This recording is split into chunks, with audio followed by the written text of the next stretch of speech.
Today I'm going to be talking about what I believe is one of the best materials that you can use to build custom parts for your car, Alumilite.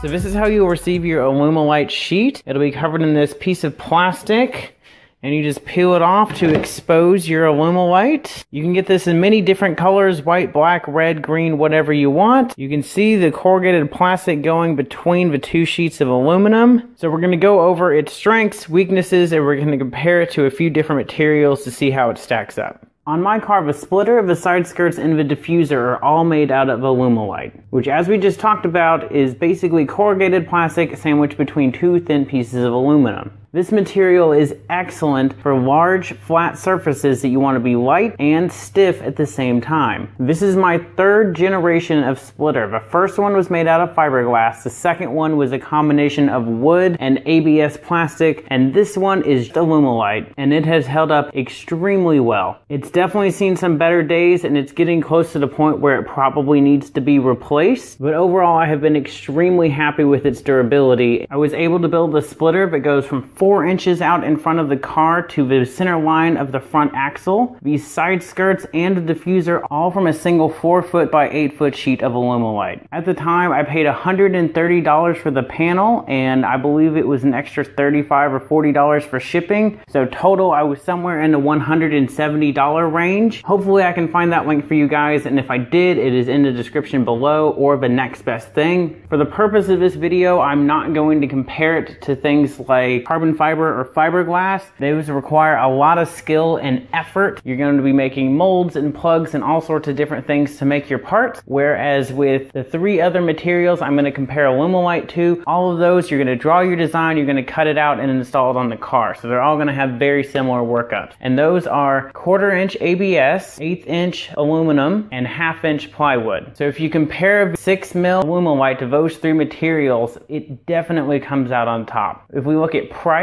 the aluminum is by far the most expensive. You're going to spend $300, $400, even $500 to get a 4x8 sheet shipped to your house. Or if you have a local supplier, it's probably still going to be about $400, and you have to go pick up a large sheet that you may not be able to fit in your vehicle. Then you have ABS plastic, which is going to cost about the same. It's going to be a little bit more expensive to ship because it's twice the weight, but we'll get to that later. And then the cheapest by far is, of course, the plywood. You can just go pick that up at any Home Depot or Lowe's or anywhere else like that. But while the plywood is only about 20 to 25% the cost, it's not going to look nearly as clean or professional. It's more for a lemons car or something like that, where you're not really worried about what it looks like. You're just worried about the functionality, in which case plywood may be a perfect fit for you. But if you want something that's going to look good, it's going to look professional, plywood's kind of out of the question. So when it comes to cost, it looks like it's Alumilite. Then we get to weight. The ABS plastic is going to weigh almost twice as much as the Alumilite is per square inch. For the whole 4x8 foot sheet, the ABS is going to weigh about 48 pounds, whereas the Alumilite is only going to weigh 25 pounds. A considerable weight savings when you start adding almost the entire sheet onto your car. The plywood is going to weigh about 45 pounds, so almost the same as the ABS, but still considerably more than the Alumilite. The aluminum sheet is again going to be the loser. It's going to weigh 55 pounds for that full sheet. So while aluminum is a very light metal, the 1/8 inch thick sheet is still going to weigh more than both the ABS and the plywood, and more than twice what the Alumilite does. Then we get the strength. Try as I might, I could not come up with any specific numbers to compare all 4 materials. I did happen to have a piece of aluminum and Alumilite that I could compare. The aluminum could just barely support my weight with a 2-inch wide strip, and the Alumilite could support my weight for a short time before collapsing. Yes, I know that's not even remotely a scientific test, but the aluminum is definitely going to be a little bit stronger. But at the same time, I have had these Alumilite panels up to 135 miles an hour and never had any issues with the splitter deforming or changing shapes. I can stand on my splitter without issue, and that's concentrating all of my weight in a small area, whereas it's really only having to deal with that much weight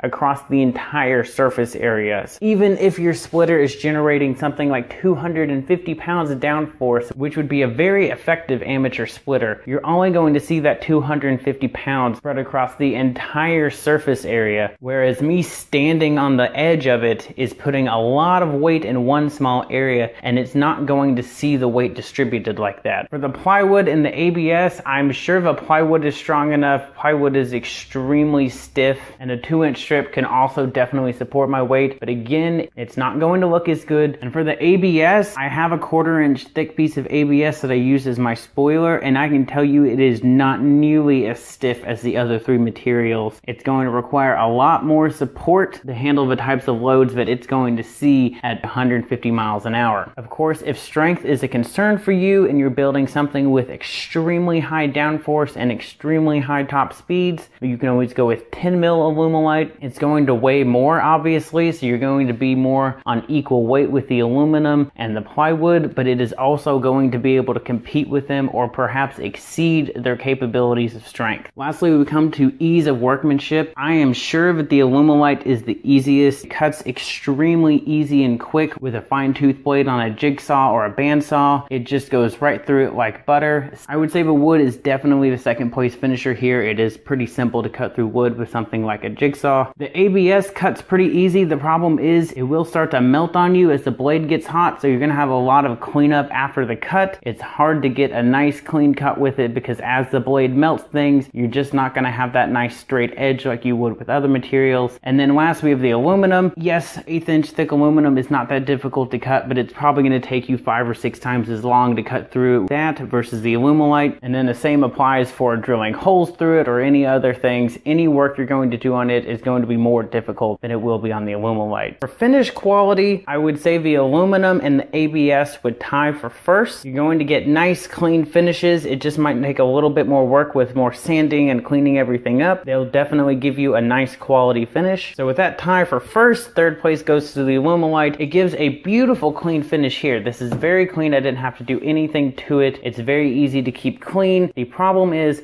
these edges. So as you cut through it, you're going to have a very uneven and dirty edge here where the corrugated plastic inside just doesn't give a clean edge to it. So what I've had to resort to doing is covering the edge here with a thick piece of electrical tape, which it does clean it up perfectly fine. You can see it here on the splitter and here going down the edge of the side skirt. I don't have it on the diffuser because all of that is facing down towards the ground, so I'm not as worried about it. But that is one of the bigger drawbacks. You really can only do flat panels with this. You can't do complex curves or shapes. Once you cut it, you can't put it back together the way you can with aluminum. So aluminum is a lot more versatile in what you can do with it. Even the ABS, you can heat it and make nice curves or bends with it. So the Alumilite is tying for 3rd with the wood on what you can do with working with it. But for me, this very slight drawback is not worth the other drawbacks that the others come with them, whether it's price or weight or difficulty to work with. So overall, it has the price advantage because the only thing cheaper is the wood, which we don't want to work with. It is by far the lightest, it is the easiest to work with, and it really only gives up a small amount of strength to the other 3, and even then it is still more than capable of handling the loads that I've been throwing at it with my car. And as you can see, it leaves a nice clean finish. So I would still say Alumilite is the clear winner. I'm extremely happy with it. It's worked very well for me. If you have any questions about it, drop it in the comments below, hit that subscribe button, and I will see you guys next week.